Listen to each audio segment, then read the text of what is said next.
Series. Today we're going to be doing Airway Sim in one of the game world's airline generations. This is also Game World 1. And this is an airline I already started a few days ago, maybe even close to a week now ago in real life. But the airline is still pretty small, and I've basically chosen to not start it from the very beginning because the beginning of this game is quite slow. If we take a look at my net profit, in fact, I spent the entire first quarter, which is a few in real life days, losing 30% margin, which means I couldn't do anything. I was just waiting for my airline to go positive, which it finally has done. And it's negative once again, but I'll explain why that is. And yeah, basically when you start an airline, you start with very low route image. Route image basically determines the proportion of passengers you can get of the total demand, and as you guys can see, I only have a few routes on 100 route image, which is obviously the max route image. Almost all my other routes are still climbing in route image. It climbs naturally over time. Just as the route is flown more and more times, you gain a little bit of route image every time. And yeah, if you guys want to start any world, you might be very concerned that your airline is losing money, but given enough time, your route image will climb and you'll make a little bit more. And if you had chosen good routes to start with, you will almost certainly run positive eventually. You won't always run positive right away or like by a large margin, but you usually will run into positive margins eventually, which is of course what every airline wants, right? That is pretty self-explanatory. Other than that, I'm just going to be showing you guys the kind of routes I've been opening in order to achieve these things. And basically, the kind of routes I've been choosing are routes without enormous oversupply margin. I'll give you an example: Honolulu to LAX. It'll be different in every world, the oversupply margins, but as you guys can see in this world, this green bar is the total supply, and this blue, red, and if you can see this tiny line of orange pixels on top, which is first class demand, there's hardly any. It represents the supply. It's not too badly oversupplied. There are a lot of routes which have extremely bad oversupply margins. I'll show you one as an example. To Dallas Fort Worth. Everybody knows where Dallas Fort Worth is, which is why it's so popular. But we got to put these terrible oversupply margins: 1,000 demand and 2,500 supply. Those aren't the kind of routes we want to open. That would result in a 40% load factor, which is really not what we want. Instead, we want to open routes like Los Angeles to Kona, which have currently flat oversupply margins. So that means when I add a route, there will be oversupply margins. Which means we'll get about 67% load factor on a route like that, which is a profitable load factor. It's not a great load factor. Around 80% is what most airlines, 85, strive for, but it's always difficult to actually achieve such. Instead, most airlines usually end up about 70-75% load factor. In the meantime, however, we can just open tons of routes like this. I've already scouted out a few. And yeah, just when you're opening routes, make sure you don't just check the first page of routes which show up under a search. For example, right now I'm searching for routes in the US. Domestic demand is usually always the biggest pool. If you're in Europe, you can consider domestic demand more or less, not domestic demand, but demand that is within Europe. It basically is like domestic demand. Let's get rid of that tab.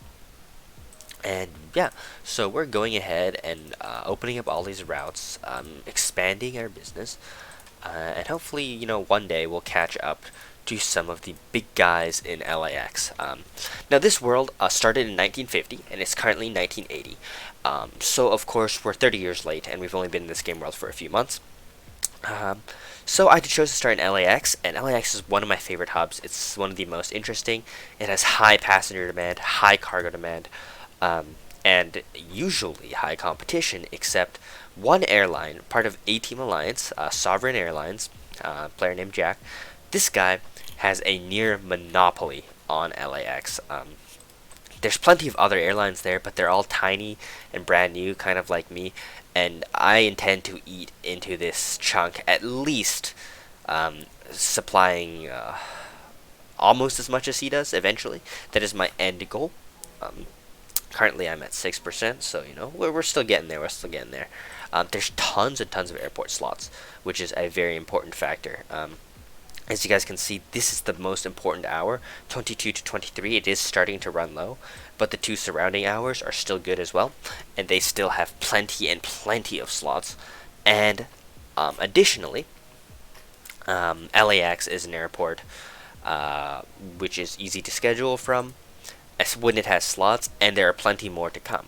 Even if / when we do run out of slots in LAX, what's going to happen is the airport will expand. It still has plenty of room to expand. If we take a look at airport information, it's infrastructure level 6.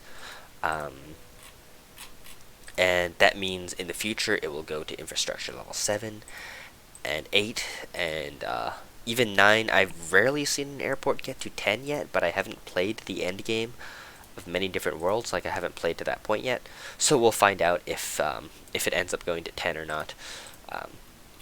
But yeah, I mean, with that in mind, LAX is just a solid base. If you guys are looking for a base in Airway Sim, you don't want to think about it much. Just the only thing you have to check is how many slots are available. If you check you can check an airport slot map. I'm not sure if you can from this tab. Actually, no, you can't. So you can go to aircraft information or airport slots, and from that you can check each airport for the amount of slots which are left over. And you want to find an airport with slots available in every hour, and at least 20-30 slots in every hour if you intend to become a large airline. And then once you've found that out, I would recommend London Heathrow, LAX, Chicago O'Hare, JFK, Tokyo Haneda. There are a few others, but they're not coming to me right now. And the reason for this is, in this game, if you want to grow big, you cannot do so out of a small base. You can go to top 5 out of most bases within the US and EU in the world. Bases within the US and EU are, of course, part of the largest markets in the world. If you start in a certain country, say Algeria was my example from a long time ago, but you can only open new bases in Algeria, which is a relatively severe restriction.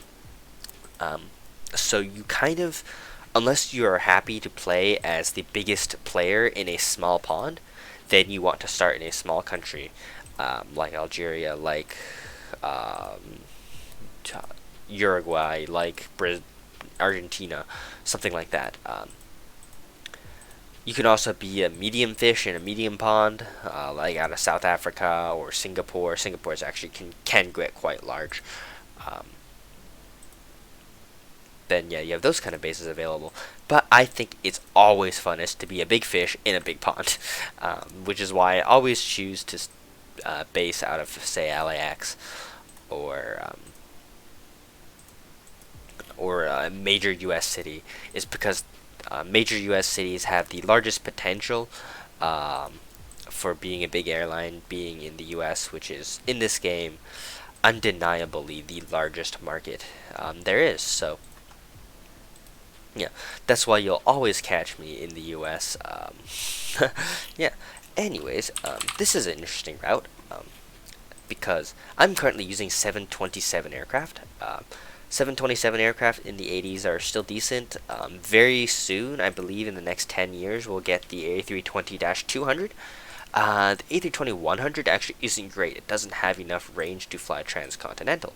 So we're going to want to skip out on that one and go straight for the A320-200 when it comes out. And we're going to want to switch our aircrafts into that. Now, let me explain something very quickly here. In this game, it's extremely punishing on your costs to operate more than 3 fleet types. And a lot of players don't realize this because these costs grow per aircraft you own. What does that mean? It basically means um, at 100 aircraft, you can operate 5, 6, 7 fleet types, and you won't feel much of a penalty. It'll feel okay. Um, and then you'll go to 200 aircraft and you'll still feel fine. Your margins will be a little bit lower than other well-run airlines only flying 3 fleet types, but likely you'll be able to cover a larger market, so you'll still feel relatively good. And then you'll keep expanding, and by the time you're up to 5, 600 aircraft, all of a sudden you are barely breaking even though you have high load factors, high aircraft utilization, all the normal good indicators for an airline. Where did you go wrong? Well, it's because you're flying so many fleet types, your commonality costs are extremely, extremely high. This is not particularly realistic, the way this game handles it. In real life, if you had all those good indicators, high utilization, high load factor, that kind of stuff, you would still be a profitable airline. Unless you were like a low-cost carrier or something, in which case, probably not. But other than that, you'd still be a profitable airline, you'd still be good. It's not a very realistic part of the simulation, the fact that you need to be so careful about not going over 3 fleet types. It's not very realistic, but it has its purpose in the game of stopping one company from dominating every market by having the best plane for each market. Like imagine the largest carrier in your country was also flying all the regional jets and all the way up to all the biggest, best long-haul A350s or whatever. Then what would a new player be able to do? He can't compete on the domestic market because you're flying all regional jets, which are extremely efficient to fly the regional market, obviously. Whereas with the 3 fleet type rule, that large player probably wants to cover a larger market instead of just regional jets. He'll probably use an A320 instead, which means if you compete with that A320 player with a smaller, more efficient regional jet, you will actually make a larger margin than the large player does, which gives you the opportunity to grow. Now, I believe there's different solutions to this, which don't require an arbitrary, unrealistic commonality cost, as it's known in this game, but that's a discussion for a different time. And it has some quite non-straightforward implications, I guess, which would have to be tested to see if they are what I'm saying is actually a good idea, which of course we can't do right now. Anyways, on another note, we're just continuing to open up these routes. As you guys can see, it's extremely demanding on these slots at 22 hours. In the 22 o'clock range. So yeah, hopefully we don't run out of those too fast. But yep, this is one plane scheduled. As you guys can see, yeah, this is the schedule of one aircraft, and we've now completed it, which is nice. Now, you may have noticed something, which is that I've only flown once to each destination each week with one plane, which is not exactly what you want. You want to fly once every day. Like, this is my supply, and as you can see, there's only a bar on Wednesday and not every other time of the week. But you can simply just duplicate this schedule, which is what I'm doing now, onto every plane, or onto 7 different planes, and then you'll fly there once a week. Which is a pretty smart way of doing it. There's a tutorial on the forum which is pinned to the top of like the forum, basically, called Gaz's scheduling tutorial. If you guys want to take a look at that, that is how I learned to schedule as well. So yeah, it has all the information you'll need to start out. Oh, I kind of messed up adding aircraft to the schedule. That's okay, a little bit of a complication, but we should be fine. So we need to find a flight which fits in on the Friday, so here it is. Yeah, and then we need to add in another Friday flight, these 2 flights, and yeah, that should be good. That should complete another day. So now every single route is being flown twice a week. But unfortunately, these are the only 3 aircraft I have.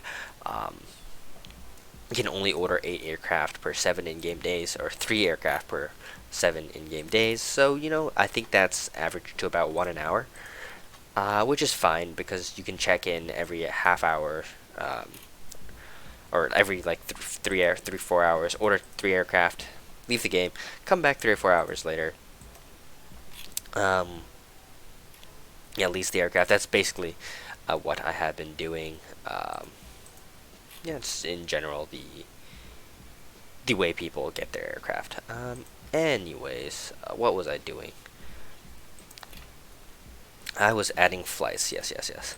I'm so easily sidetracked. It's almost amazing. Anyways, we're missing something here. We're missing something on a Sunday. A short flight on a Sunday. I bet it's yeah, here.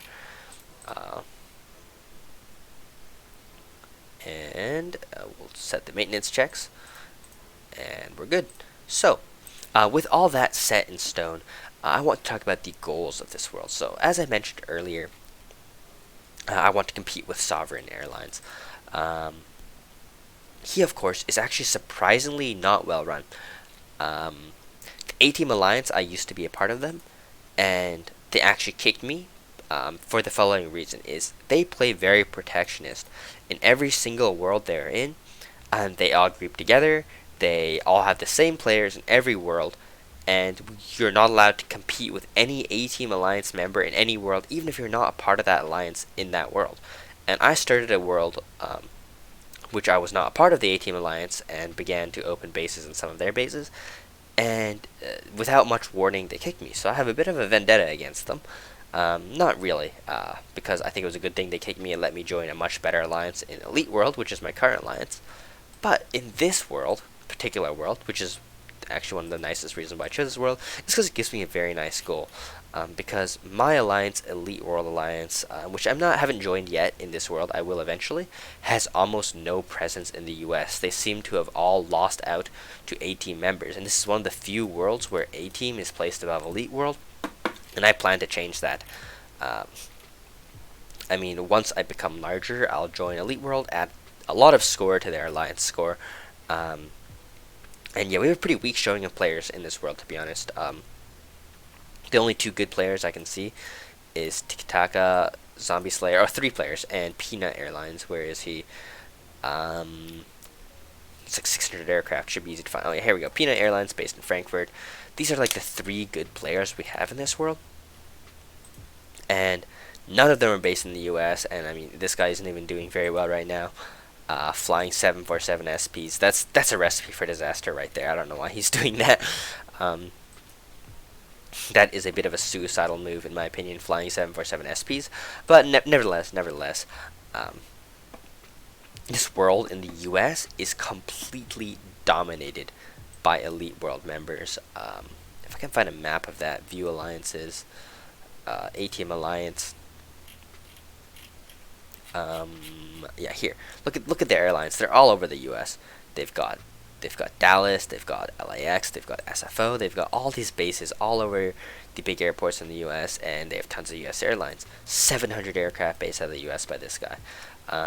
500 more by this guy. 700 by Cubefish, which is, I would say, the best player in A-Team. Cubefish is a really good player. I don't think I could successfully compete with him. There's nothing I could do better than what he does, how he does it. So there's no point in competing. He operates a ton of 727s. No complaints about that. That's what you would do.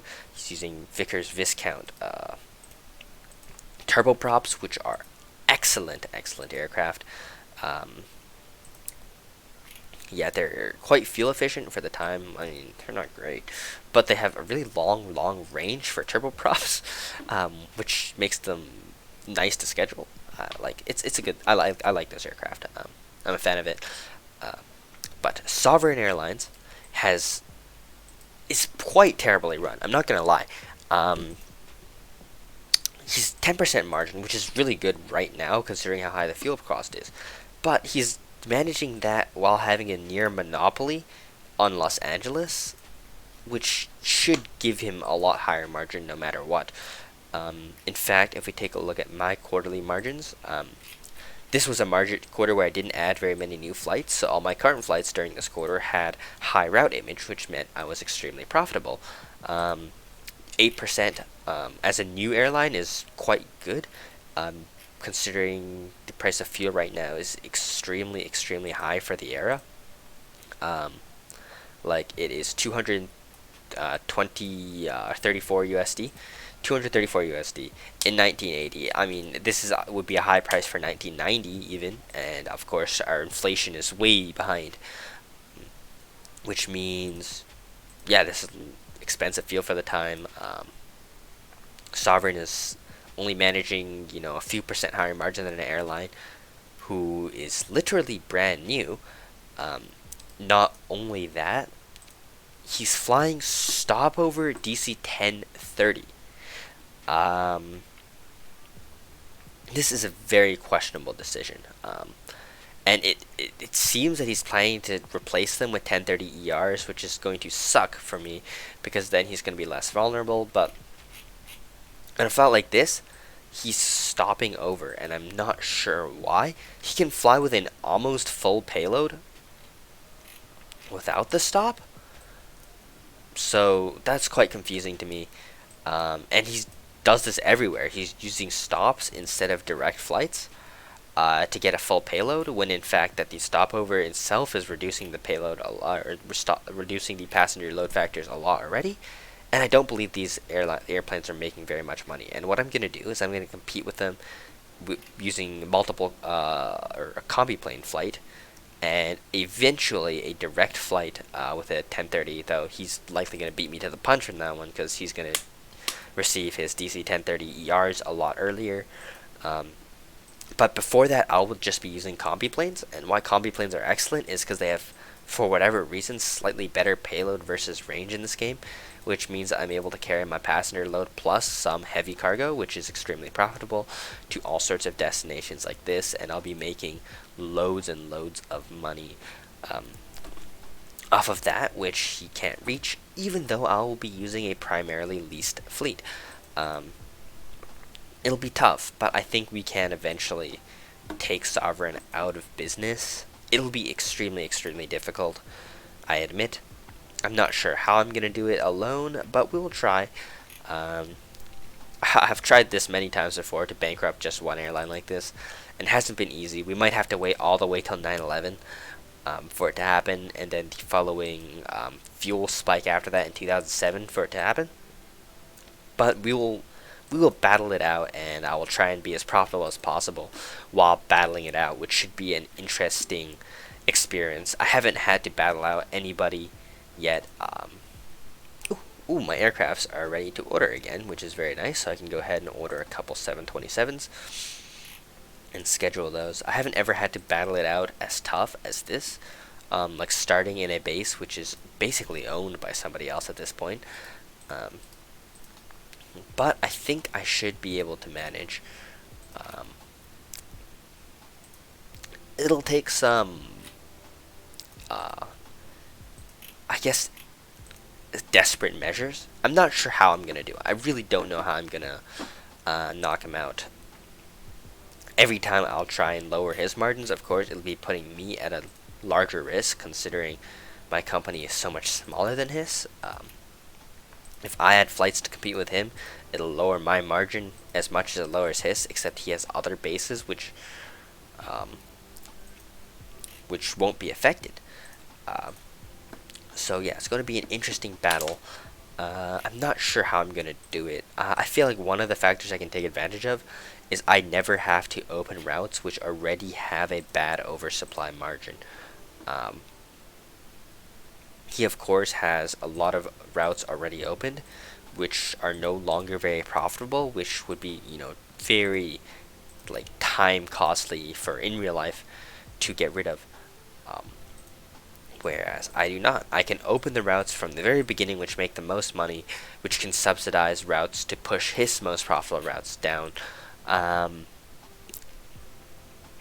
Another way I could do it is I could run a medium fleet type and compete with all his domestic demand, and you run combi planes on all his long haul demand.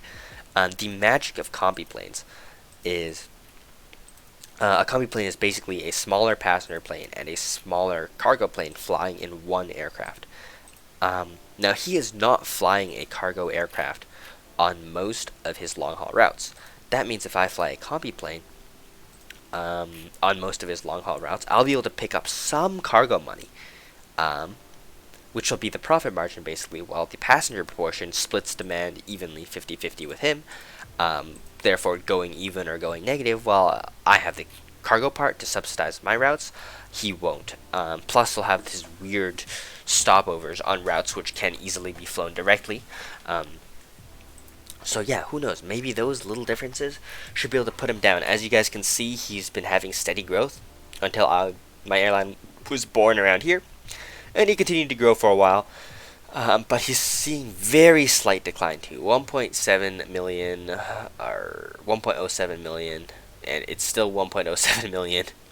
But I mean, I guess going flat is reducing. I mean, we should start to see these numbers start to fall eventually. I'm not sure where he's growing out of right now, whether it's just natural demand growth keeping the numbers up, but I mean, my small chunk had to have done something right. Like my 6% chunk. We'll try and get this larger as fast as possible. The other competitors here, they're not very good. I mean, this guy has 5 bases and is only flying 100,000 passengers, 150,000. I'm gonna be there in no time. Just in LAX. I should be able to fly probably around 500,000 people out of LAX. Yeah. Tons of routes still left to go. Probably about double as many domestic 727s, then some medium range international 727s, and then I'll go into the DC-10s, which will be the bread and butter of our operation here. For other bases, I'm not sure if I want to follow in his footsteps and go Newark and Miami. No. Do I want to focus on long haul? It's a very good question, and I want to focus on long haul in bases with cargo demand, but I don't want to otherwise. But I eventually want to all fly long haul besides in my main base, because of the limited amount of out-of-base aircraft I have. And what out-of-base aircraft is, if you take a look at base airports, we can have 290 aircraft operating outside of LAX. That number grows over time. But because there's a finite amount, you don't want to be flying small aircraft outside of your base. I don't want to be flying 727 outside of my base. I want to be flying DC-1030s, which can carry a lot more passengers. And then I want to fly those passengers as far as possible to make the most money, which is long haul, a large aircraft. So yeah, that's my train of thought. I've been rambling on for too long. Anyways, hope you guys enjoyed, and I'll see you guys next time.